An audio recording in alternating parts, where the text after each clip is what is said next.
ஆண்டவருடைய பரிசுத்த நாமம் மகிமைப்படுவதாக. இந்த நாளில் உங்களை சந்திப்பதிலே மிக்க மகிழ்ச்சி அடைகிறோம். ஒரு தகப்பனுக்கு 2 குமாரர்கள் இருந்தார்கள். 2 குமாரர்களும் பக்தி வைராகியத்தில் தான் வளர்த்திருப்பார். ஆனால் தகப்பன் சொல்லுகிறார், தன் தோட்டத்திலே போய் வேலை செய்யும்படிக்கு மூத்த மகனுக்கு தகப்பன் சொல்லும் பொழுது, நான் போக மாட்டேன் என்று சொல்லி போய்விட்டார்.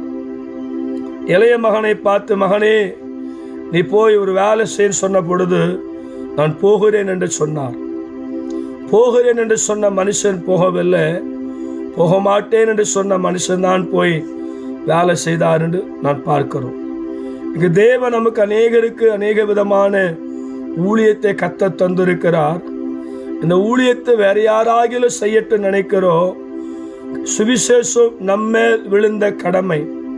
சுவிசேஷம் சொல்லாவிட்டால் எனக்கு ஐயோன்னு சொல்லியிருக்கிறபடினாலே, சமயம் வாய்த்தாலும் வாய்க்காவிட்டாலும் இயேசு கிறிஸ்துவின் அன்பை சொல்லுவதற்கு நீங்களும் நானும் ஆயத்தமாய் காணப்பட வேண்டும்.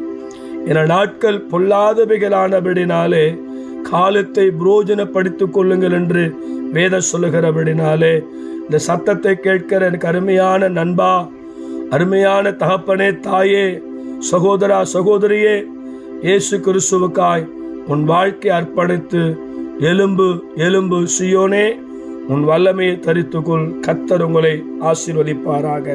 God bless you all.